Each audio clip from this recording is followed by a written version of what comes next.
जिस तरह हमें जमीन के नीचे पानी मिलता है, इसी तरह पानी के अलावा जमीन के नीचे ऐसी बहुत सी चीजें मिलती हैं जिसे पाने के लिए इंसान जमीन की खुदाई करता है।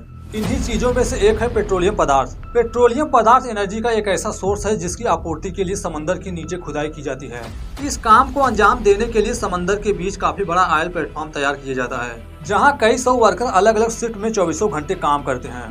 1 दर्जन से ज्यादा वर्कर को जब हेलीकॉप्टर की मदद से समंदर के बीच किन्हीं ऑयल प्लेटफॉर्म पर ले जाया जा रहा था, लेकिन बीच समंदर में जाते ही अचानक से हेलीकॉप्टर पर बिजली गिरी। ये समय था 19 जनवरी सन 1995 का। January the 19th, 1995. Commander Sed Roberts and First Officer Lionel Soule Go into service for Air Sea Search and Rescue operation. Since its introduction early in June, the Whirlwind helicopter has figured in 5 rescue. A helicopter is crippled in the middle of a sudden storm. Down operations of Bristol helicopters in Lagos. On January 19, 1995, while en route, the helicopter ran into poor weather and was then struck by lightning, which caused severe damage to the tail rotor.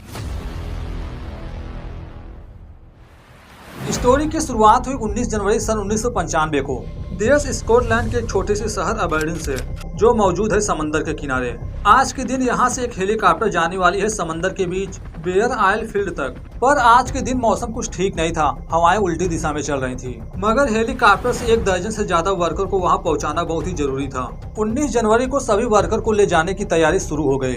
Helicopter में fuel भरा जाने लगा। आज इस helicopter की कमान संभालने वाले थे 2 पायलट। पहले फ्लाइट के कमांडर सेड्रिक रॉबर्ट, उम्र थी 44 वर्ष। पिछले 20 साल 1974 से ब्रिस्टो हेलीकॉप्टर लिमिटेड के साथ काम कर रहे हैं। वे बहुत ही अनुभवी पायलट्स हैं। उन्हें 9600 घंटे का फ्लाइट एक्सपीरियंस था। दूसरे फर्स्ट ऑफिसर नाइजल सोल, उम्र थी 39 वर्ष। इन्होंने पिछले 5 साल पहले सन 1990 में ब्रिस्टो हेलीकॉप्टर लिमिटेड के साथ काम करना शुरू किए हैं। इन्हें 3100 घंटे से ज्यादा का फ्लाइट एक्सपीरियंस था। जब तक हेलीकॉप्टर में फ्यूल भरा जा रहा था, उतने समय में कैप्टन मौसम का इंफॉर्मेशन लेने के लिए गए, जहां जाकर पता चला करीब 2 घंटे के लिए मौसम बिल्कुल साफ रहने वाला है। इन्हें फ्लाई करने का परमिशन मिल गया। ये जिस ऑयल रिग पर जा रहे हैं, ये सन 1960 से लगातार यूनाइटेड किंगडम को पेट्रोलियम देकर देश की इकोनॉमी में काफी अहम भूमिका निभा रहा था। यहाँ लगातार 24 घंटे क्रूड ऑयल को निकाला जाता था जमीन के नीचे से। इसे देश के साथ बाहर की कंट्री में भी ट्रांसपोर्ट किया जाता था। फिलहाल सारी तैयारी हो जाने के बाद वर्कर हेलीकॉप्टर में जाना शुरू कर दिए। इनकी संख्या थी 16। पायलट को ऐड किए जाए तो हेलीकॉप्टर में मौजूद थे पूरे 18 लोग। समंदर के किनारे से दूरी थी करीब 200 किलोमीटर से भी ज्यादा, इसलिए वहां पहुंचने में कई घंटे लगने वाले थे। यह ऑयल प्लेटफॉर्म दिखने में जितना छोटा होता है उतना होता नहीं। यहाँ सैकड़ों वर्कर अलग अलग शिफ्ट में काम करते रहते हैं। यहाँ एक इंसान के रहने के लिए जिस भी चीज की जरूरत पड़ती है, सब कुछ था वहाँ। किचन, बाथरूम के साथ साथ जिम, यहाँ तक कि रेस्ट के लिए स्पेशल कमरे भी तैयार किए गए थे। वहाँ रहने वाले वर्कर को ये एहसास होता ही नहीं था कि ये समंदर में किसी घोंसले जैसे चीज के ऊपर हैं। यहाँ वर्कर्स का काम तेल को बाहर निकालने के साथ साथ समंदर के नीचे जाकर पाइप को चेक करना भी था, क्योंकि पाइप से क्रूड ऑयल की रिसाव होने का खतरा बना रहता है। कुछ वर्ष पहले सन 1988 में गलती से पाइप के नीचे लीकेज हुई थी, जिस वजह से पेट्रोलियम पदार्थ समंदर के सरफेस पर आ गया था काफी ज्यादा मात्रा में, जिस पर गलती से आग लग गई थी। उस पर कंट्रोल पाना बहुत ही मुश्किल हो गया था। इसमें कई सारे वर्कर गंभीर रूप से जख्मी हुए हैं। कई लोगों की तो डेथ भी हो गई थी। इसलिए किसी भी वर्कर को वहां ले जाने से पहले उसकी अच्छी तरह से टेस्टिंग होती है। जब वहां की हर परिस्थितियों का सामना करने के लिए तैयार हो जाते हैं, तो उन्हें वहां जाने की परमिशन दे दी जाती थी। जाने से पहले इनकी एक आखिरी टेस्टिंग हुई, जिस टेस्ट में ये सभी के सभी पास हो गए हैं। अंत में 16 वर्कर के साथ हेलीकॉप्टर उड़ान भरी करीब 230 किलोमीटर की यात्रा के लिए। हेलीकॉप्टर की इस यात्रा में कैप्टन हर पल कंट्रोल टावर, रडार कंट्रोलर से संपर्क बनाए रखने वाले थे, क्योंकि ऑयल प्लेटफॉर्म के पहुंचने के 40 किलोमीटर पहले ही अक्सर कंट्रोल टावर से कनेक्शन टूट जाया करता था। ये कोई प्रॉब्लम नहीं थी, ऐसा अर्थ के सेप की वजह से होता था। हेलीकॉप्टर जैसे ही आधा से ज्यादा की दूरी तय कर लेती थी, तो पृथ्वी के कर्व होने की वजह से हेलीकॉप्टर ऑटोमेटिक रडार से बाहर हो जाता था। उसके आगे की यात्रा होती थी ऑयल प्लेटफॉर्म की मदद से ही। मगर प्रेजेंट टाइम में ऐसी कोई भी प्रॉब्लम नहीं होती। सैटेलाइट की मदद से विमान तथा हेलीकॉप्टर कहीं भी हो, पृथ्वी के किसी भी कोने में हो, उनसे संपर्क बनाया जा सकता है। फिलहाल स्टार्टिंग का सफर बिल्कुल ठीक ठाक चला। दोनों पायलट को सामने का मौसम बिल्कुल ठीक ठाक नजर आ रहा था। उड़ान के करीब 20 से 25 मिनट तक चीजें बिल्कुल नॉर्मल थी। हेलीकॉप्टर में किसी भी प्रकार की कोई भी इमरजेंसी नहीं आई, पर ये आने वाले खतरे से अनजान थे, क्योंकि उस समय ठंडी ठंडी समुद्री हवाएं चलनी शुरू हो गई थी। बादल तेजी से बनने लगे। बवंडर की तरह गोल गोल घूमकर एक अलग तरह के बादल बन रहे थे, जिसे कोलंबस क्लाउड के नाम से जाना जाता है। इस तरह के क्लाउड बिजली खतरनाक गंभीर मौसम जैसे बवंडर पैदा करने में सक्षम हो जाते हैं, जो छोटे विमान के लिए होते हैं बहुत ही खतरनाक। कुछ ही समय में हेलीकॉप्टर उस एरिया में पहुंच गया जहां से रेडार से संपर्क टूट गया। यानी ये किस तरफ जा रहे हैं इनके अलावा पता नहीं था किसी को भी। कुछ मिनटों तक ये ऐसे ही आगे बढ़ते रहे। जैसा कि ऑयल प्लेटफॉर्म के करीब पहुंच चुके थे, इसलिए थोड़े समय में हेलीकॉप्टर ऑयल प्लेटफॉर्म के रेडार में आ गया। यहाँ पहुंचकर पता चला मौसम सामने कुछ ठीक नहीं है।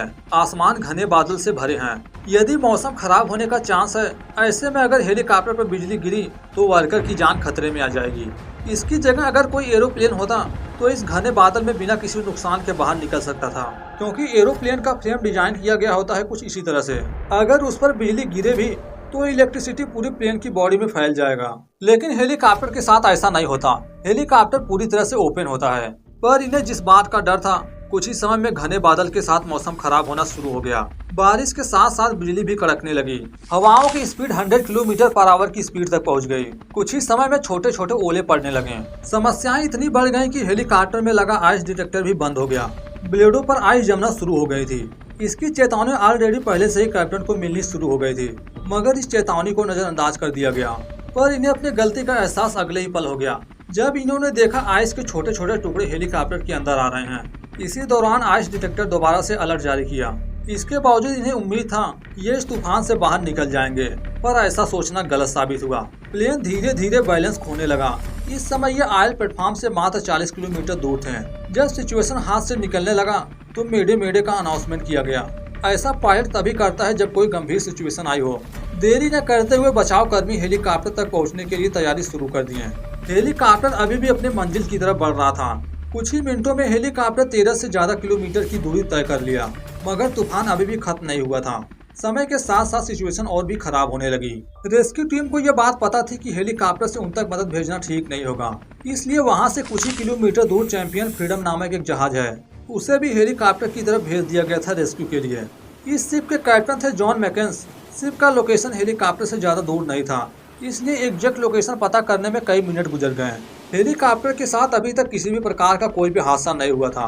रेस्क्यू टीम के पास समय था बहुत ही कम। उन्हें कैसे भी करके हादसे होने से पहले वहां पहुंचना होगा। तूफान के बीच हेलीकॉप्टर तो जा नहीं सकती थी, इसलिए जहाज का वहां पहुंचना बहुत ही जरूरी था। वहीं तूफान के बीच हेलीकॉप्टर गंभीर रूप से फंस चुका था। पायलट बड़ी मुश्किल से उस पर कंट्रोल जमाए हुए थे। पायलट तथा पैसेंजर सभी 18 लोगों की सांसें थम सी गई थी। उन्हें हर पल डर था कहीं हेलीकॉप्टर पर लाइटनिंग स्ट्राइक न हो जाए। बिजली के गिरने से पहले दरवाजे के लॉक को खोल कर रखे थे। अगर ऐसा हुआ तो ये सब के सब नीचे कूद जाएंगे। ये इस समय अपने डेस्टिनेशन से मात्र 11 किलोमीटर दूरी पर थे।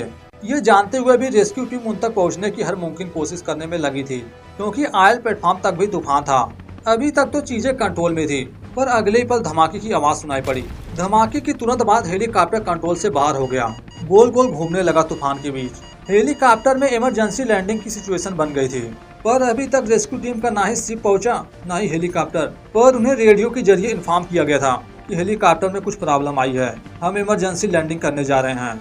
लेकिन रेस्क्यू टीम का शिप तथा हेलीकॉप्टर दोनों तूफान से कई मील दूर थे। उन्हें वहां पहुंचने में काफी लंबा समय लगने वाला था, मगर उनके पास इतना समय नहीं था। हेलीकॉप्टर लगातार घने बादल के बीच अपनी ऊंचाई खो रहा था। ऊंचाई जब समुद्र तल से कुछ ही मीटर रह गई तो हेलीकॉप्टर पानी में उतरने से पहले अपने एयर बबल को खोल दिया। नीचे सॉफ्ट तरीके से लैंड करते करते काफी समय लग गया, पर आखिर में सॉफ्ट लैंडिंग हो गई। मगर हेलीकॉप्टर के वजन के हिसाब से ज्यादा समय तक बबल के साथ तैरना मुश्किल था। ऊंची ऊंची लहरें हेलीकॉप्टर के अंदर रहना मुश्किल कर दी। हेलीकॉप्टर तथा 18 लोगों के साथ बबल की हेल्प से तैरना मुश्किल था। ज्यादा समय तक हेलीकॉप्टर के अंदर रहें तो ये जल्द ही डूब जाएंगे। इन्हें भी इस सिचुएशन के बारे में पता था, इसलिए तुरंत लाइफ बोट को बाहर निकाला गया। इस दौरान हेलीकॉप्टर का एक डोर टूटकर समंदर में गिर गया था। एयर बोट के ऑन होते ही दोनों पायलट के साथ 16 वर्कर भी हेलीकॉप्टर से उतर गए, पर आखिरी समय में कैप्टन ने रेस्क्यू टीम को दोबारा से इन्फॉर्म किया और उन्हें अपने लोकेशन का पता बताया। ऊंची ऊंची लहरों, ठंडी ठंडी समुद्री हवाओं के बीच रहना हर पल चुनौतियों से भरा था। ये जिस एयर बोट पर बैठे हुए थे उसी के बगल में हेलीकॉप्टर का टूटा हुआ डोर भी तैर रहा था पानी पर, जो धीरे धीरे तैरते हुए उनके करीब आने लगा। उन्होंने उस पर ध्यान नहीं दिया, जिससे उसका नुकीला पार्ट बोट में होल कर दिया। धीरे धीरे हवा निकलने लगी। हवा पूरी तरह से निकलने में काफी लंबा समय लगने वाला था। इन्हें बस इंतजार था रेस्क्यू टीम के आने का। ये 15 से 17 मिनट तक लाइफ बोट के अंदर ही रहे थे। जब इन्होंने रेस्क्यू टीम की हेलीकॉप्टर की आवाज सुनी, इन्हें उम्मीद था ये बच जाएंगे, पर इतने खराब मौसम में हेलीकॉप्टर नीचे आकर उन तक नहीं जा सकती थी। दूर से उनका लोकेशन पता करके वहां से चली गए। मौसम जब कुछ हद तक कम हुआ तो वह दोबारा से वापस आई, पर वह इस बार अकेली नहीं थी, उसके साथ था रेस्क्यू टीम का शिप भी। जहां से एक मिनी बोट निकली जिस पर सवार 2 लोग वर्कर के पास पहुंचे। उन्होंने उसके एयरबोट को रस्सी से बांधा और फिर वहां से खींचकर शिप की तरफ ले जाने के लिए निकल पड़े। पर शुक्र था दोनों पायलट के साथ साथ 16 वर्कर में से किसी को भी गंभीर चोटें नहीं आई, ना ही किसी की डेथ हुई। छोटे मोटे जख्म के अलावा सभी को तूफान से दूर शिप के करीब लाने में कामयाब हुए। पूरे 18 लोग तो बच चुके थे, पर अभी सबसे बड़े राज से पर्दा उठना बाकी था। तूफान के बीच हेलीकॉप्टर के साथ हुआ क्या था, वह आउट ऑफ कंट्रोल हुआ कैसे। सबसे अहम बात, उन्होंने जिस धमाके की आवाज सुनी थी वह किस चीज की थी। जांच शुरू हुई तो पता चला यह धमाका टेल रोटर में हुआ था बिजली के गिरने से। दरअसल उस टाइम में rotor carbon fibre composite metal से बनाए जाते थे, जिस वजह से इलेक्ट्रिसिटी आसानी से ट्रेवल कर सकती थी।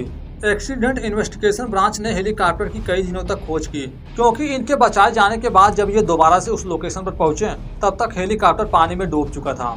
उसकी खोज में 2 सबमर्सिबल को कैमरे से लैस पानी में उतारा गया।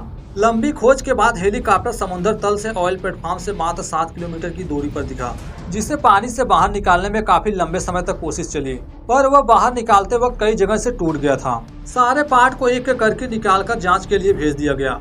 इसके बाद इन्हें कई सारे रीजन पता चले हेलीकॉप्टर के क्रैश होने की। सबसे पहला रीजन था टेल रोटर के टूटने का। उसके कई सारे ब्लेड पानी से निकालने के बाद पता चला सभी की सभी हेलीकॉप्टर से अलग थे। जब लाइटनिंग एक्सपर्ट से इसका मेन रीजन पूछा गया तो यही बातें सामने आई। बिजली के गिरने का पूरा इम्पैक्ट टेल रोटर पर ही आया था, जिसका सबसे बड़ा रीजन था उसका कार्बन फाइबर कंपोजिट मेटल से बने होने का। बिजली के गिरने से एक जोरदार धमाका हुआ था, जिससे टेल रोटर कई जगह से टूट गया। बिना टेल रोटर के हेलीकॉप्टर गोल गोल घूमने लगा और अंत में क्रैश लैंडिंग करनी पड़ी। आगे चलकर हेलीकॉप्टर के रोटर के मेटेलिक में मेजर चेंजेस किए गए हैं, ताकि आगे से इस तरह के हादसे दोबारा से ना हो। पर इस हादसे के करीब 7 साल पहले सन 1887 में इसी तरह से 3 लोग समंदर की बजाय दुनिया के सबसे सूखे रेगिस्तान में गए थे, वह भी सिंगल इंजन वाले प्लेन से, जिनके बारे में बात की गई है इस वीडियो में।